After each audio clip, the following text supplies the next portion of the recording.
We all know design matters. I happen to think designers matter too.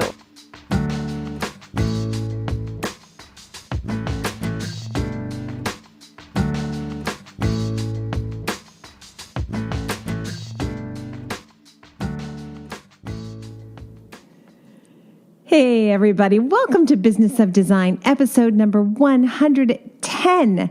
And back by popular demand, you may remember Sara Vermunt, who wrote the book Careergasm. She now has a new book called Career Rookie. And I don't know how long you've been in business. I've been in business a long time. I found this read exhilarating and I learned a lot, and I really enjoyed the conversation with Sarah. We kind of riff on the idea of all those things you do not learn in her case, business school, and in my case, and perhaps your case, design school. What they didn't teach you in design school. In fact, that was the tagline on the very first book I wrote in 2009. Since that time, I've been able to fill 3 books with what I didn't learn in design school and host a podcast and run a robust online learning membership. So there's a lot of gaps, right, between what we learn in school and what we need to know in order to run thriving, productive businesses that satisfy us physically, emotionally, and spiritually. Why not? Let's have it all. We deserve it. I don't know what your business training was like when you went to design school, or perhaps you didn't even go to design school, but you took some other kind of education. My business class during my interior design school education went something like this. Hello, everybody. How many of you are here to make money? A few timid hands went into the air, very uncomfortable with the question, of course. And then the teacher said something like this. Well, you're in the wrong business. You're going to die bitter and broke like me. You should do anything else but this career. You want to stay? You still want to go forward? You're not as bright as you look. All right. Open the book to page whatever it was. That really was an indication that something was broken, fundamentally wrong with the education I got in school. But I thought it was funny. I thought he was hysterical. I thought he was joking. Turns out he wasn't joking. He was not joking. The way they often teach us to manage ourselves in business is a path to self-destruction and exhaustion. I feel very fortunate to have you all in my corner, to know that whatever challenges I'm going through at work, you probably have been through them as well. And together we can fundamentally change the industry. One designer at a time, maybe, but that's okay. We'll take it. Before you hear from Sarah, let's check in with Cheryl Horn. Hi, Cheryl. How's it going? Good. How are you? I'm good. I'm very excited about all the balls we have in the air at the moment, including big changes at Business of Design, big positive changes we're excited about, resulting from a strategy session that we had. We have an annual strategy session, and Cheryl's been working very hard to implement some of the changes as well. Yeah, we do our monthly meetings. We plan our events and courses and all that kind of stuff. But we also do a big session, and we compile all of the feedback that we've gotten from our members over the previous months, and really look at them and decide where to go next with our membership, and make changes based on that feedback that we've gotten from all of you. That's right. In addition to launching several new courses, hiring and budgeting, and all kinds of checklist courses as well, we are going to move contracts out of annual membership and into a separate for-purchase item. We have monthly members who want immediate access, and sometimes people want to head straight for the contracts section of the website. If you're currently an annual member, you know this is part of your membership, and we want to remind you now is a really good time to take those contracts courses, the hourly fee and flat fee contract courses.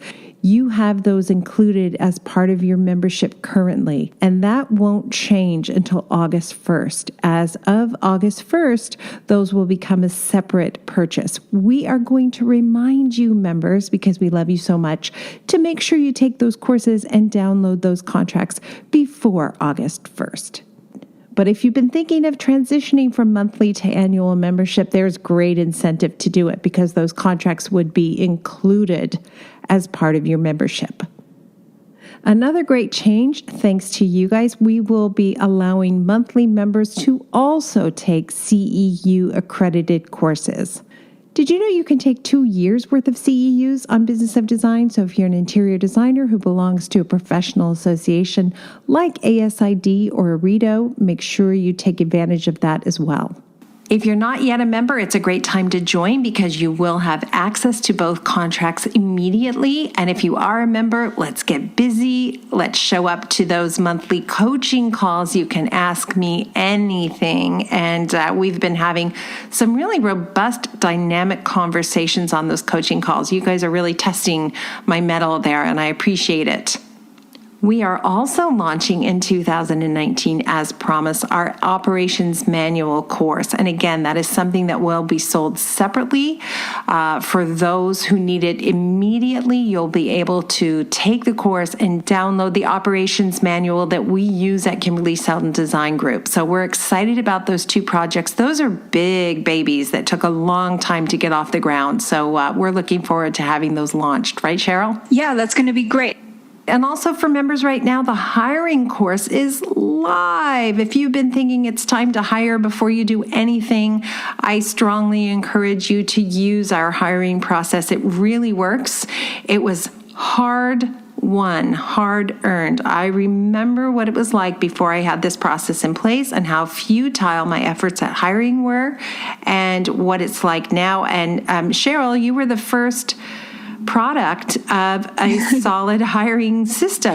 Do you know that? That was an intense process. That really was. It was an intense process. But what I love about this is that whether or not you're ready to hire now, it's still a course you want to take because you start that process before you're even ready to hire. Oh my gosh. That's sort of so the key to making it work. So even if you're not there yet, if you hope to be there in the next year or 2, it's still a course you want to take because there's systems you need to start implementing right now.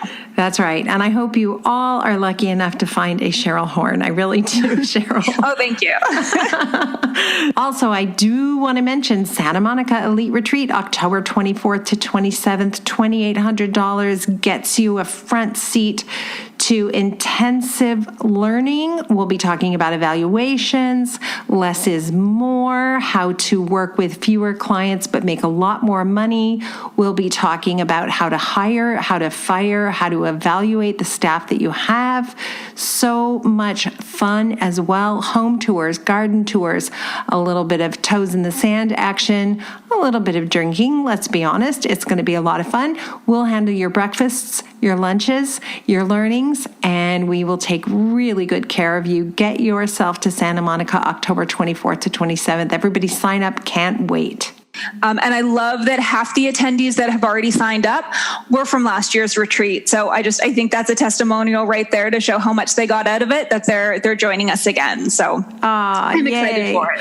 And we are going to have 2 tracks because there are people who are calling and saying, you know what, I want to go to the retreat, but I'm kind of new. I'm not sure if I can keep up with everybody. We will have a track for those of you who feel like you need some more of the basics and the foundations. And a big part of the retreat is getting one-on-one time for coaching. That's a really big part that has become important to everyone. And I learned a lot at those retreats as well, so I'm looking forward to it. One more announcement before we get back to the show. As part of this episode, we'll be giving away a couple of copies of Sarah's books. So if you haven't already read Careergasm, her first book, and the new one that's just out, Career Rookie, head over to businessofdesign.com and check out the show notes, and you'll find out how you can enter to win. We're going to be asking you to share with us what is the most important lesson that you wish you had have learned in design school. So again, head over to businessofdesign.com, check out the show notes for this episode, and enter to win a copy of one of those books. Thanks, Cheryl. Have a great week. Welcome to the Business of Design podcast with Kimberley Seldon. Business of Design is the coaching community for independent designers like you. We know it takes more than hard work and talent to successfully run a professional design firm. There are proven business strategies that can solve your immediate challenges and transform your life. Don't try to do this alone. Join today and you'll have access to more than 100 video courses, participate in monthly coaching calls, and find unlimited support within our exclusive members-only Facebook group. Unlike traditional coaching, BOD is a fast track to immediate results for independent interior designers, decorators, architects, stagers, and landscapers just like you. Monthly membership is only $79. Annual members save 2 months and have access to Kimberley's contracts. What are you waiting for? We all know design matters. At Business of Design, we think designers matter too. Hey, Sarah, it's great talking to you this morning. So good to talk to you too, Kimberly. Sarah, of course, has been on the show before and everybody loved her. And as we jumped on the call today, you said you just got back from the chiropractor. Yeah, it's like a religion for me. I go every 6 weeks just for maintenance. Oh my gosh. And thank you so much for the recommendation because I am going to go see him as well and your massage therapist. Yeah, they're both magic. Yeah. And I found, when you start running your business, those are the kinds of things that just disappear from your life because you just do not have time to do that and keep all the balls in the air. Yeah, it's like a religion for me. I go every 6 weeks just for maintenance. Oh my gosh. And thank you so much for the recommendation because I am going to go see him as well and your massage therapist. Yeah, they're both magic. Yeah. And I found, when you start running your business, those are the kinds of things that just disappear from your life because you just do not have time to do that and keep all the balls in the air. Yeah, and when you're, hard up for time, that's probably the last thing on the list, right? Right. Okay. But you guys don't need me to tell you that systems will make space in your life for things like a chiropractor, right? And for listening to Sara Vermunt. Nice to see you again. You too. All right. We're going to talk about one of the things that in your newest book that really resonated with me, and that's all the stuff you're missing when you complete your business education. Or in our case, what they didn't teach us in design school, which is a lot.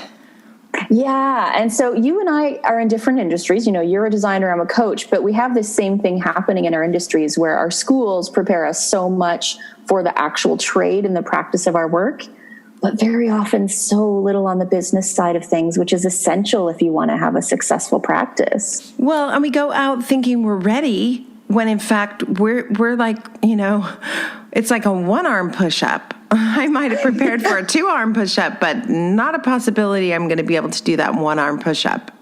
Yeah, it's a good point. It's almost like when you're not prepared for the business side of things, it's almost like you're a baby bird who's jumping out of the nest before you're quite ready. Gosh, that is exactly how I feel. And I smashed down to the sidewalk, not to be too graphic, but there you go. One of the things I read from you has to do with asking some questions before you even start your business. Is that a good place to start? Oh my gosh, yes. You should have more questions than answers at the beginning, and you should not be shy about asking questions.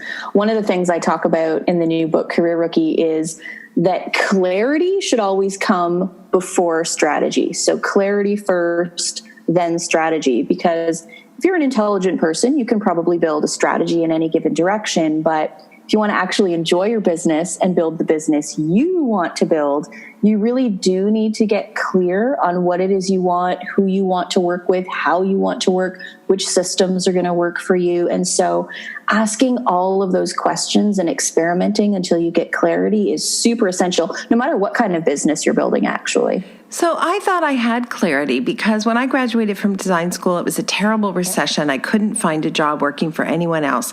So my clear vision was I'm going to open up my own business.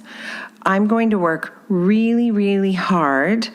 I'm going to make clients love me, and I'll sacrifice just about anything to get where I need to go. That was my super clear vision. What was I missing? First of all, how did that feel? Did you burn out? Oh my gosh. I wouldn't describe it as burnout. I would describe it as an implosion. I completely had melted down and wanted to quit. It was so hard. But my first intention to work really hard, that came true. I did work really hard, and I did sacrifice everything. Weekends, evenings, quality time, chiropractor visits, you name it. I didn't do anything nice for myself. I did as much as I could because I was a new mom. And then it was all business all the time that was left over. Wow, that's hardcore. See, a lot of people do burn out when they get into that kind of scenario. And I think working hard is so important. You have to be willing to work hard, especially at the beginning, because everything is new at the beginning. And the stuff you do now or the stuff I do now that maybe we weren't super great at 10 years ago comes easily to us now, right? Yeah. Because we've worked hard, put in the time, put in the practice. But at the beginning, you know, something that takes us an hour now might have taken us a day or two back then. So the hard work is so essential. But I found I could work really hard at doing things the wrong way. Oh, yeah, everybody can. Me too. Right? And I never did take time to step back and think, what should I actually have asked myself before I launched my vision? So I definitely want you to tell us, what are some of the things we need to think about before we launch a business?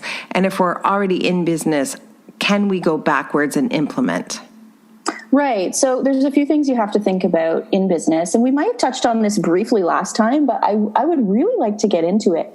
And something you didn't mention about your clarity and your vision before was specifically what kind of clients you want to work with. Right. God, I think that's essential, because as a service-based entrepreneur, there's only so many people we can work with, right? It's true for design. It's true for coaching. And so if there's only a very small slice of the pie that we get to work with because there's only so many hours in the day, wouldn't it be good to be super intentional about who your ideal people are, and also, importantly, who they aren't? And sometimes who they aren't is an easier place to begin when you're just starting out. Like, what kind of people do you not want to have to deal with? And we're not just talking about demographics like age, gender, income bracket, anything. We're talking about psychographics. So what kind of personalities do you not want to have to deal with? What kind of, emotional states for your clients do you maybe not want to have to deal with? And so stepping into the mental space and the emotional space of your potential clients, I think, is a wonderful idea when you're just starting out, to see which sort of characteristics, at least as you're thinking about them, feel good as potential clients and which ones don't. Okay, so I guess I feel like I'm the most naive person who ever launched a business. I just wanted clients, period, full stop. If they could breathe and they phoned me, I wanted that job. And I think maybe other people are in that position too. It is never too late to fine-tune the clients you want to work with, though. If you've been doing this a year or 20 years, you can still think about who that ideal client is and who that ideal client isn't and get clarity, right? Yeah, absolutely. And this is something I had to do too. And I think the reason most of us are just hoping for clients at the beginning is, as a new entrepreneur, it's really natural to have a lot of fear around maybe not getting enough clients, right? And so it's almost like there's an urgency or like a small amount of desperation around like getting some clients just to get started, which is totally natural. That's a really natural fear. For example, this is something I also experienced, even as someone who was like a former business prof and knows a lot about business. I built a brand that was not CareerGasm. I used to have a company called Aspire Coaching, and it was more of CareerGasm is a very fun brand. It's very much aligned with my personality. My old brand in business was very kind of corporate and serious. If you were to go to my old website, you'd see me in a button-down shirt at a boardroom table looking very serious and professional, coaching clients.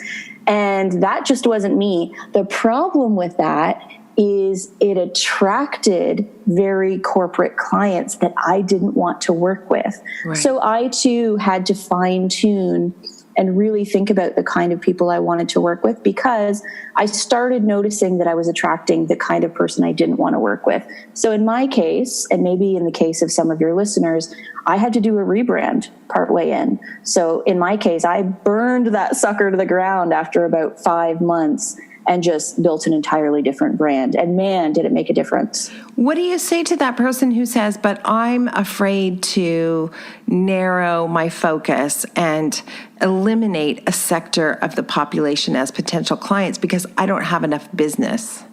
Yeah, well, I think the fear is really natural. What I would say, and this is super counterintuitive, is the more niche your business is, the more clients you attract, right? So let's say you are a designer and you'll do sort of like any kind of design. You don't have any sort of specific niche, and you're hoping that you'll attract a bunch of clients because you got something for everybody and something for you and something for him and something for her. You get a design, you get a design, you get a design. Like no niche at all. And so that might attract some people, but let's say you're a designer who specializes specifically in kitchens and specifically in sort of like retro sort of kitchens. That's a very small piece of the market. But if you're someone who's looking for that, you're going to hire that person instead of the general, I got something for everybody kind of designer, right? Because that person is selling exactly what you're looking for. So the more niche you are and the more specific you are, the more people will hear your call to action because you've actually got specifically what they want. And again, this is a transition you can make at any point in your business. If you're deciding that you're not in the sweet spot yet, narrowing your focus down could actually get you there much quicker than opening your focus up. Yeah. And again, like I said, it's very counterintuitive.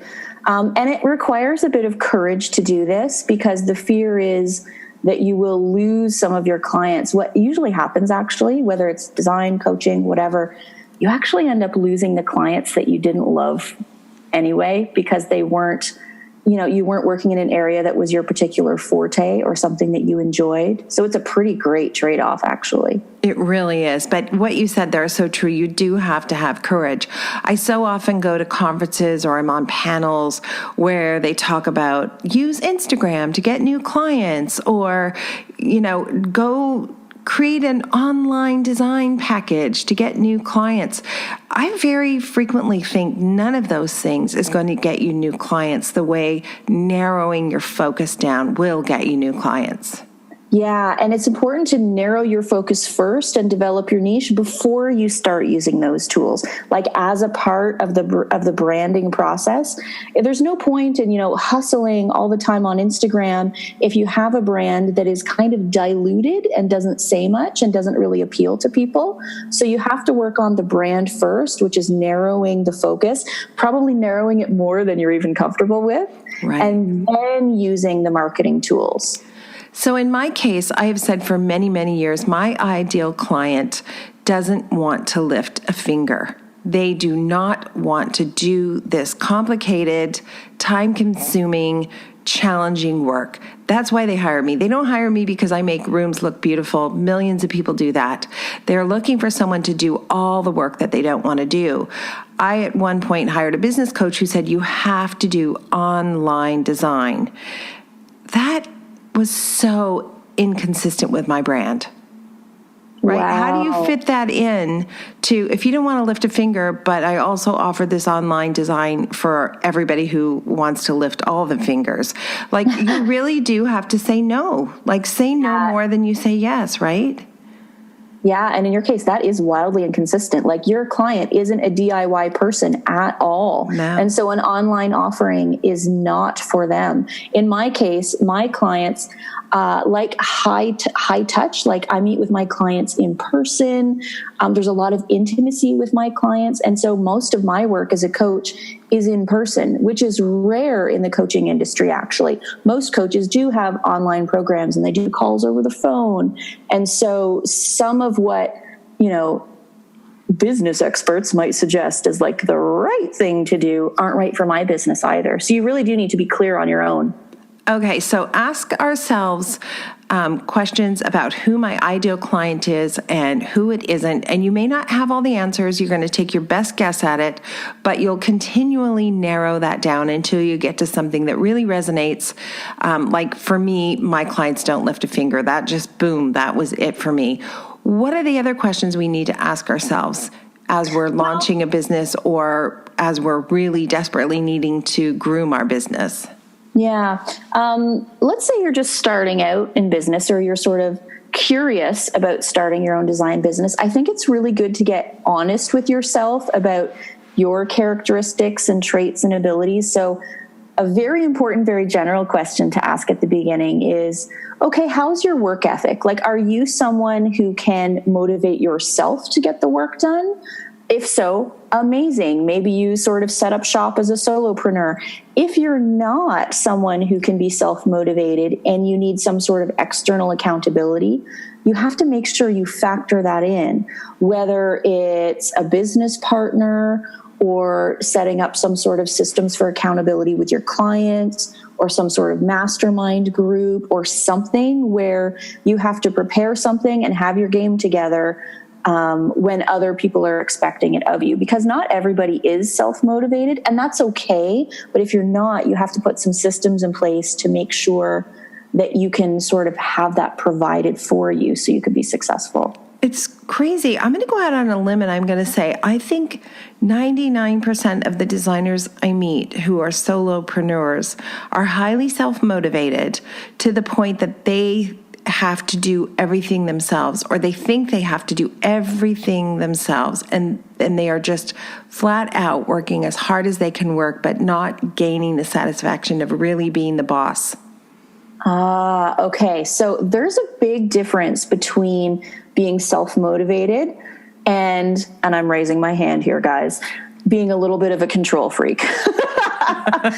And so this is something I have grappled with as an entrepreneur as well. And so I'll just be honest. One of the things I have had to work on in my business is knowing which pieces to hand off to people so that I can enjoy my life and enjoy my business, and being intentional about who I decide to hand those pieces off to. For example, I have an assistant that I trust entirely, but it took me a while to get there to be able to even think about trusting anyone, because like most people, I think that I know how to do things best and I can do things better than anyone else. But that's not helpful if you want to have a happy life, because you just be working all the time. So you do need to figure out what you're good at, truly what you're good at. And if you're running your own business, by the way, it's okay to also figure out what you like to do and to put on a separate list the things you really don't like to do and figure out who can do those things first.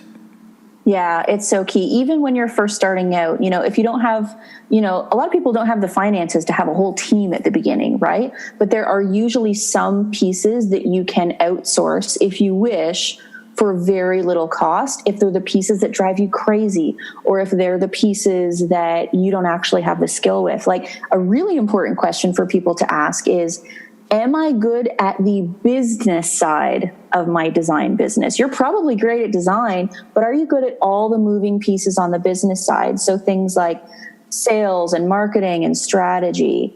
If you're not great at those things yet, that's fine, but you do need to enlist some people to help you with it, or make sure that you're gathering the information and the skills you need along the way. Oh my gosh, that is so true. And I spent years trying to get better at things I wasn't so good at, and years trying to get employees to be better at things they weren't good at. And then I picked up that tiny little book, Strengths Finder, and it was like, don't bother trying to force someone to be a salesperson who's not a salesperson. They're never going to be a salesperson. Figure out what they're good at and let them do what they're great at, right?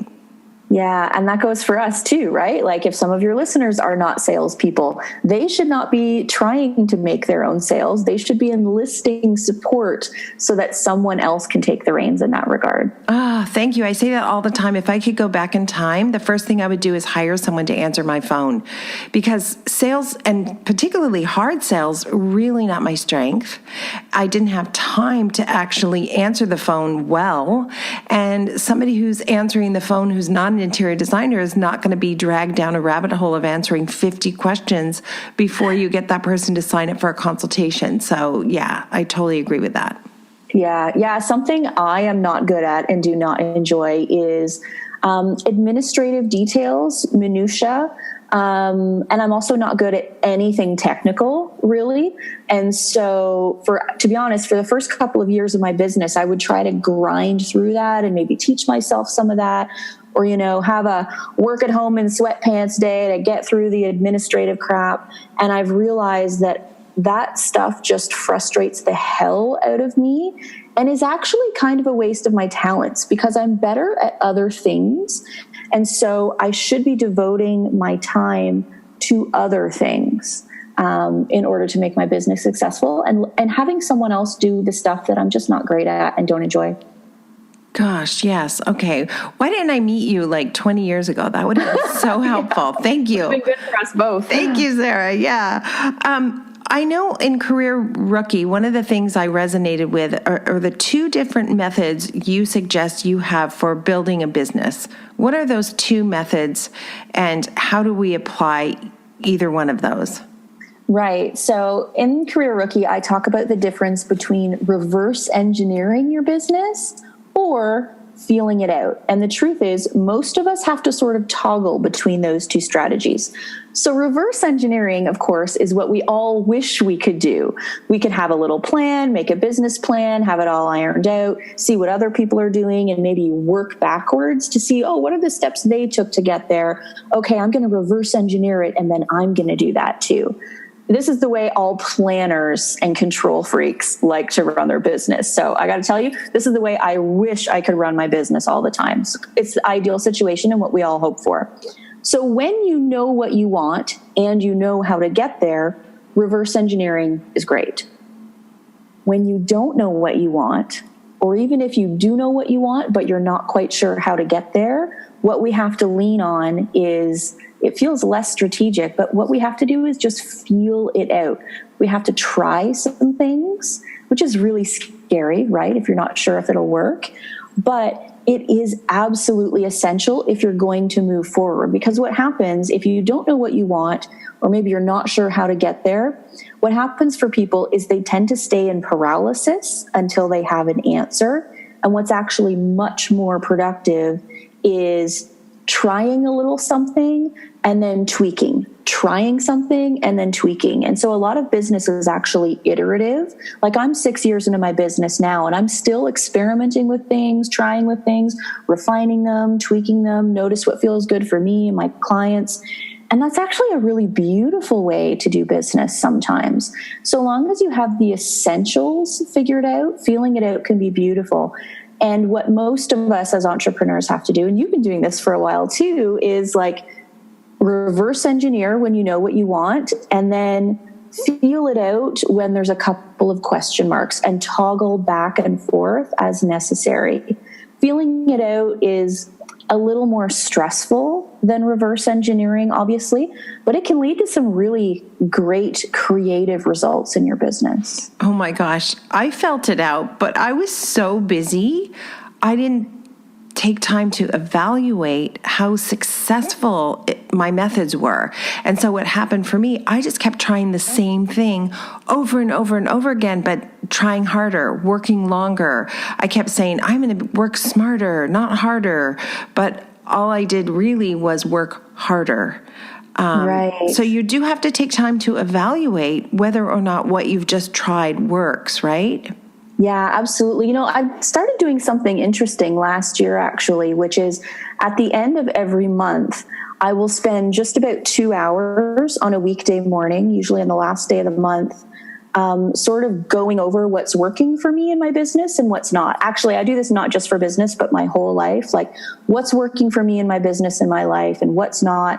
And sort of, it's almost like taking like a zooming out and taking a wide angle view of what's going on, which is so helpful, even just to do it for an hour or two, because usually we're so immersed in what we're doing. It sort of creates a can't see the forest for the trees kind of situation.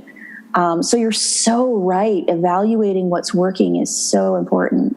What a great recommendation. And I would really encourage people to block that time in the calendar every month. And I would say, give yourself at least a half a day, 4 hours that you block once a month, where you sit back and really consider truthfully what's working and what isn't working. And when I first heard the term reverse engineering, I thought that meant you go backwards from where you are and figure it out in a really stumbling way. But now I understand, thank you, Sarah, that reverse engineering is what Business of Design provides for our members. You take the courses, you take my systems, step-by-step systems, you try them, and then if you need to tweak them a teeny bit, go ahead and do that. Yeah, what an amazing resource for people. All Absolutely. Right, there you go. Yeah, I would. Are you kidding? I did pay hundreds of thousands of dollars trying to get to it before. For sure I did. Let's talk a little bit about boundaries, because the minute you said you'd gone to the chiropractor, I'm like, yes. And I specifically remember when I was in the busiest phase of my business, and we had a lot of clients, I had a lot of staff, we were not terribly profitable, I was stressed out and overwhelmed all the time, and I knew I needed to get to my chiropractor. So I would schedule these appointments, and then I would race into the office. I would fly down in my car. I would stressfully look for a parking space. I would slam into a parking space. I would run up to the chiropractor, and I would get there, and I would be so out of my mind stressed that it really wasn't that effective. It was, it's really hard to get someone to relax and, have their body manipulated when they're in that mind space. And then the second the appointment was over, I would run out the stairs to go back to work. So boundaries. How do I, as a small business owner, successfully protect those boundaries that I know I need in order to stay healthy? Yeah, as a small business owner, the trickiest thing is for us to set boundaries for ourselves, actually. Usually when people talk about boundaries, we talk about setting boundaries with other people. But there's two things we need to do as small business owners, and that is to decide where our boundaries, where we want them to be, and set them. But also, and I think this is more important, we have to maintain our boundaries. So for example, you were just saying, guys, block this in your calendar, book 4 hours once a month to sort of do your review about what's working for you and what's not. So that's an example of setting a boundary around your time. Now, what listeners are going to have to do is they will have to maintain that boundary by honoring what they have set, right? Which is the hard, you got us. I've struggled with this too. Over time, I've developed kind of a reputation for being a boundary queen. I never work evenings or weekends. But that's only because in a former version of my life, when I was a professor, I was all over the place and I wasn't happy. So what I did when I created this business is, and I'll tell you, setting and maintaining boundaries is much easier at the beginning of an endeavor, because that's when you're setting your precedents. This is a much harder thing to do if you're already immersed in your business, because you're changing behaviors, not just developing them. So the best time to set boundaries is in a new endeavor. But what's more important when you're in the middle of a business, if you've been at it for years already, is sort of being gentle with yourself, treating it like an experiment, setting the boundaries, but also maintaining them. It's a tough thing to do. It usually takes a lot of practice. I actually had to enlist my team at work to help me with exactly that, because I would set the boundary and then I'd say, you know what? I know I'm supposed to be doing top line right now, which is where we zoom out and look at things. I know I'm supposed to be doing that right now, but I'm just going to finish this proposal for Mrs. Byron. And as soon as I finish that, then whatever time is left over, then I'll do my top line. But yeah, the important strategic stuff goes to the bottom. But then of the you know list. what happens, right? Then I finish that and the phone rings and an email. And so there's so much discipline required for us to stick to those boundaries. I actually had to tell my staff, I need to do this no matter what, so I'm going to need your help. And they really got into forcing me to do the very thing I said I wanted to do. Good for you for knowing that external accountability would work for you. Oh my gosh, yeah. And if you don't have staff, that's okay. You have someone. You have someone in your life. You have us. You might have Sarah. You have someone in your life that you can ask for help in those situations, for sure. Yeah. Another interesting example of this that everybody can probably relate to is, if you ever pay for like an expensive gym class, like I love my spin studio. It is $30 a class, but because I'm accountable, because I've put the money down and I'm accountable for the seat that I've booked, I will actually do it. So there's all different kinds of forms of accountability to get you to do the things that you actually want to do, whether it's in your business or in your life. Just figure out what works for you. It might take some experimenting. Absolutely. And absolutely take time to evaluate whether or not something is working for you the minute you try it. Because I just kept my head in the sand for so long, and I realized like 3 years, 4 years, 5 years later, wait a minute, that isn't working, and it hasn't been working for 5 years.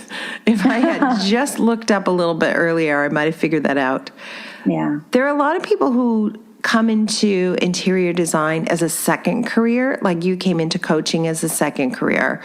What's advice for them? Should this be something they do on the side while they're earning a salary in their first career? Should they go all in? What are some things they need to think about? Well, the first thing people have to think about is their financial situation, because our businesses is what puts food on the table, right? So for my clients, and I talk about this in the book a little bit, but you do have to ask yourself, what your financial sort of safety net looks like, and also how successful is the business so far, right? How long have you been at it? Is it bringing in enough income? And so a lot of the people I work with, I don't know about for your folks, I'm interested to hear, a lot of people do start their businesses as a side hustle.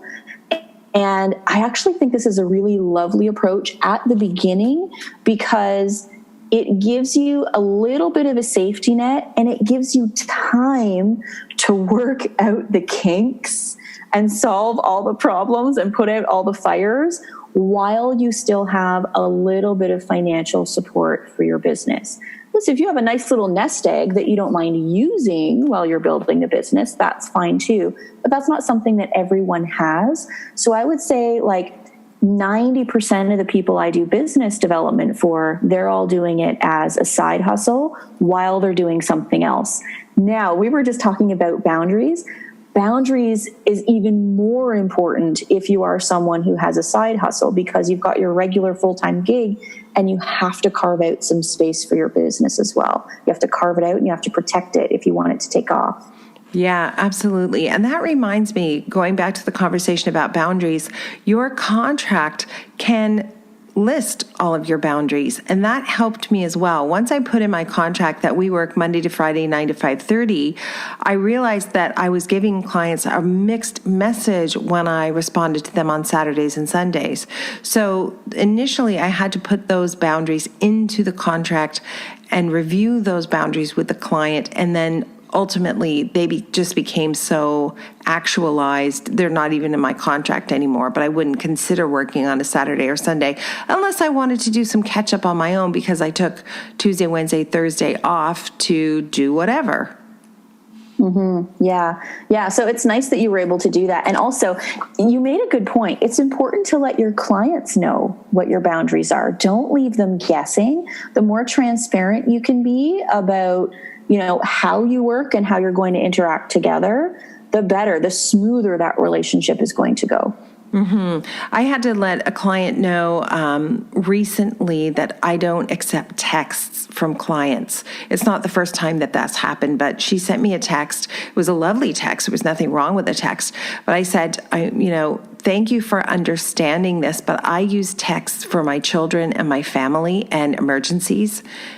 So if you don't mind, we're going to continue this conversation via email. And she was totally apologetic and said, that is so great that you did that, because I completely understand. And she started describing how overwhelmed her life was because she was getting texts from her clients. So sometimes, you tell clients a boundary and you think they're going to be mad or upset. And in fact, what comes back is, that's amazing. I wish I was doing that. Yeah, it's almost like you're setting a good example. It's true also for social media, right? So as a business owner, a lot of us have a Facebook page, a LinkedIn page, Instagram, and there's all those little direct message functions on there. I don't use any of those for my business. And so I just don't respond to those messages. And so what I found is if someone sends me like a direct message on Instagram, because I don't check direct messages, I'll actually get an email from them a couple of days later because they've realized, oh, like this isn't the professional mode of communication. Maybe I'll actually email Sarah about this question I have. And so sometimes even just not responding to someone's sort of quick or panicked sort of reach out is a great way to demonstrate what's appropriate and what's not. That's so timely. One of the things that happened for us at Business of Design, we launched our company in 2004, and I get probably every other day a direct message, Facebook or Instagram, from a Business of Design member who says, oh my God, you changed my life. I just listened to this podcast, or I just took this course, or I just did this thing that you said to do. And I can't believe how much it worked. And thank you so much. And you know, mwah kind of thing. And I would always respond to those and say, oh, you're so welcome. Thank you so much. We love it. And now Cheryl is saying, from now on, you absolutely have to tell those people they need to do that publicly, because Business of Design has become this kind of best kept secret in the industry. People are telling us how much they love it, but they don't go on social media and say those exact things. So we have been starting to say to people like, would you mind using that as a testimonial on our site? It would mean a lot to us. That's brilliant. I do something similar. So I get a lot of thank you emails from my clients. And so if you were to go to my testimonials page on my website, you will see a lot of like really genuine, enthusiastic, real language testimonials, because anytime someone sends me an email like that, I'll email them back and say, like, you know, I'll answer their question or, you know, say thank you so much, but I'll say, oh, there were actually 2 sentences in here that I really appreciated you saying. Do I have your permission to put that up on my testimonials page? And always, it's usually an enthusiastic yes, but it's a nice way as a business person to get testimonials that sound like real humans using real language. Right. Like what happens usually when people are starting their businesses, they don't have a lot of testimonials yet. So they'll ask a few people for them, which is fine. But what happens when you ask someone for a testimonial is they get all sort of formal and professional, and they say like, you know, Kimberley Seldon was an excellent blah, blah, blah. I highly recommend her for anyone, which isn't the language they would naturally use, right?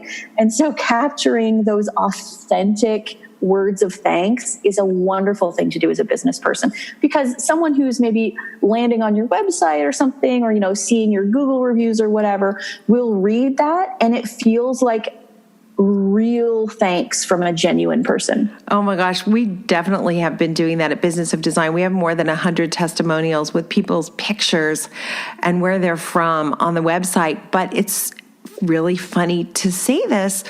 I've never done that with clients. Why would I not do the exact same thing with clients? Oh my gosh, you're missing out. I'm absolutely missing out.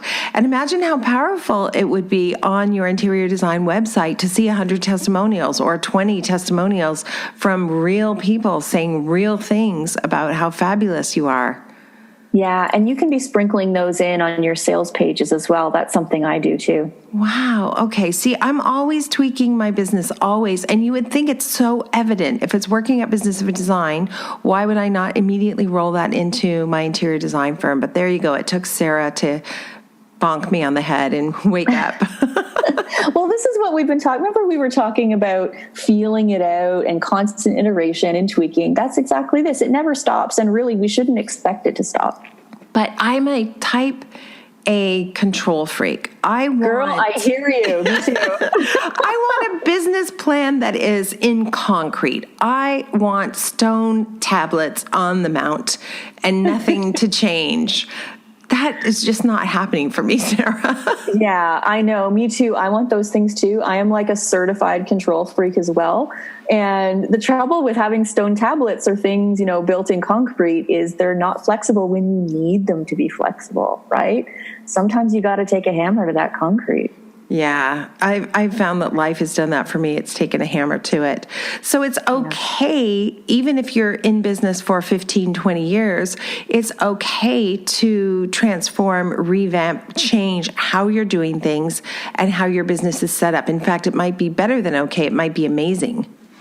Yeah, I actually think it's essential because if something was working for you 15, 20 years ago, the world has changed a lot since then. And what people want and expect has probably changed a lot since then. You as a human being have probably changed a lot since then in terms of your desires and wants and the way you like to work. And so I actually think change is essential. Uncomfortable, but essential. Yes, that is absolutely uncomfortable. It's so true. Yeah. Sometimes you just have to face the fear and do it anyway, be brave. Yeah, and that's a good point. You do have to face the fear. You can't expect it to go away. It's the way I like to talk about fear is just to sort of imagine it as a passenger on the journey. You sort of pat it on the head, strap it into the passenger seat. You know it's going to be there with you. You just don't let it drive. It's going to be a passenger. Okay, I like that visualization. Really good. Sarah, when we want more Sara Vermunt, and we do, how can we find you?